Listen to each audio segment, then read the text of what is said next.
The mind is the matrix in and of itself. Right now, today, in this moment, I promise you, the matrix has you. If you guys know David Foster Wallace's concept of this is water, to a fish, water is so ubiquitous it ceases to exist. Now we all have that same thing, and it's playing on us, and it's keeping us from becoming who we want to become. And that thing is our mindset. It's our belief system. It is so ever present. It is so ingrained into the fabric of who you are and the way that you process data, you don't even notice it. You don't even know that it's real. And this is the thing that impacts your life. It is your inability to see that your mindset controls everything. That it is water in and of itself. Now, when I heard this from Shakespeare, I realized that once you become aware of the water, you can change everything. Any moment, you can choose to believe something new about yourself. Now, the weird thing about belief is as soon as you change that belief, it becomes true. Why that is, I will never quite understand. What weird quirk of human evolution has left us in a space where simply believing it makes it true? If you think you're dumb, guess what? You're dumb.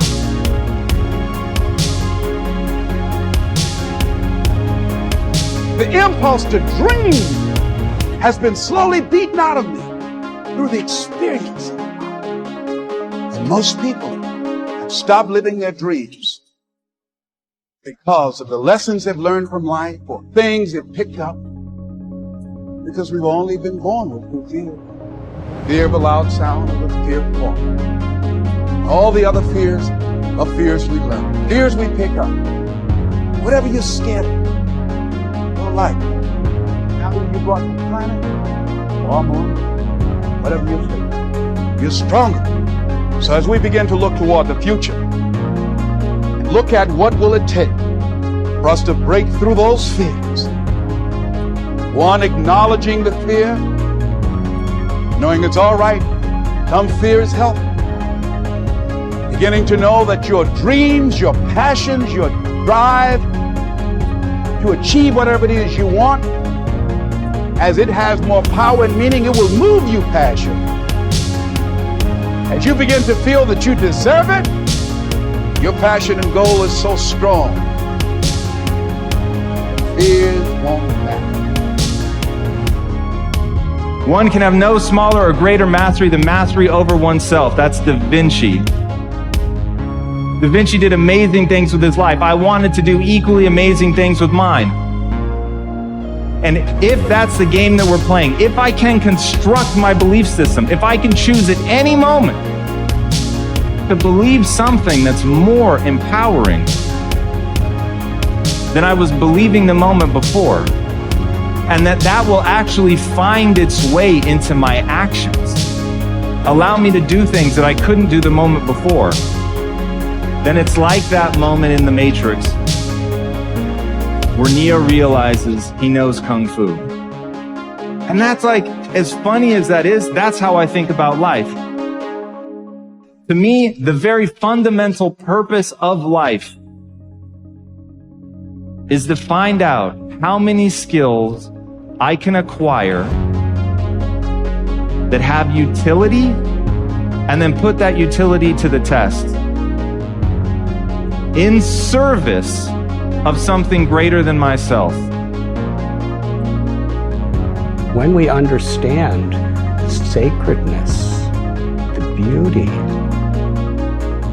the eternal nature of our own spirit, then we can recognize it in creation, and we can recognize it in others. When we don't realize, experience, perceive the sacredness of our own true self, then our perception is an illusion of the world. But when we understand who we are and understand our harmony and relationship with the world around us and the people around us, then we're actually actually seeing everything as truth. We're seeing it as a spiritual reality, even in this world.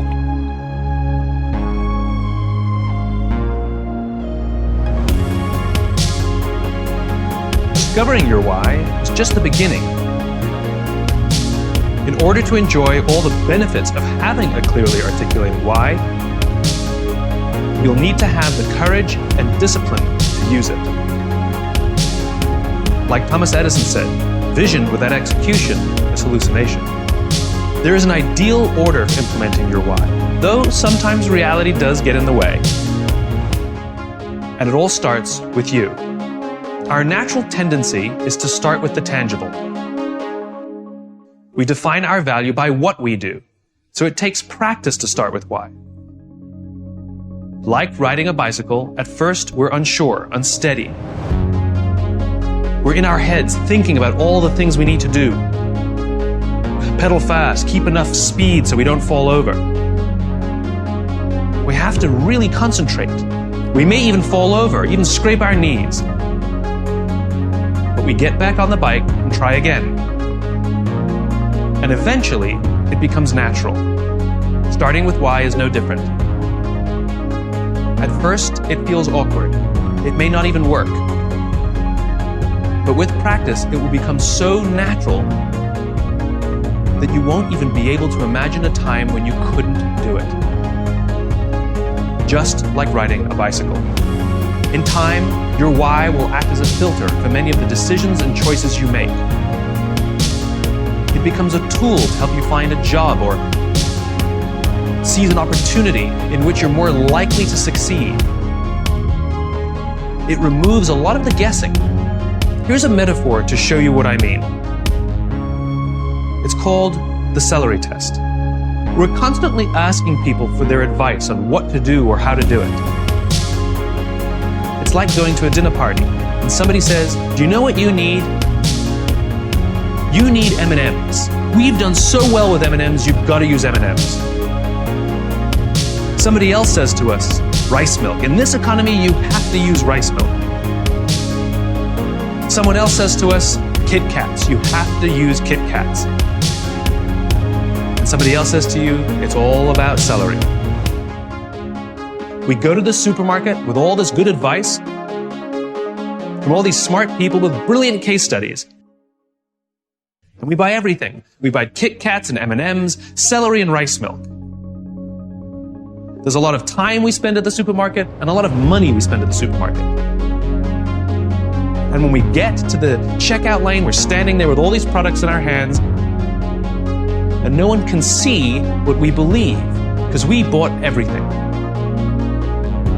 But let's imagine we know our why. Let's imagine our why is to always be healthy and only do things that protect the health of our bodies. Now which products do we buy? Given all the same advice from all the same smart people, this time we only buy celery and we only buy rice milk. They're the only two that make sense. We spend less time and less money at the supermarket. And when we're standing there in line with only celery and only rice milk, now people can see what we believe. Somebody walking past can say, "Hey, I can see that you're healthy, so am I." You just attracted an opportunity or a referral or a friend. Simply by saying and doing the things that you believe. And the best part is it's scalable. As soon as I said the why, you knew exactly which products we were going to buy.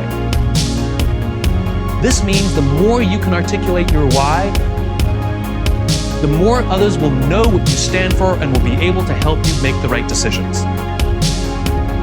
From now on, you will work to ensure everything you do is a good fit. If you do too many things that aren't a good fit, you will feel uncomfortable and people will feel that you're being inauthentic.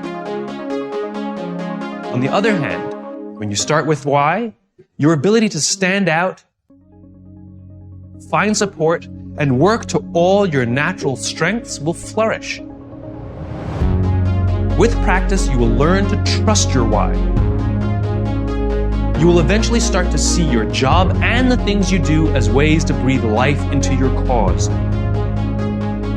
And the better you get at it, the more you will feel that your life and everything you do has purpose.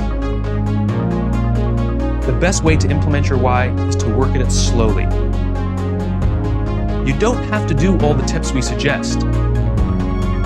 What is important is that you pick up to 3 and commit to practicing and using them now.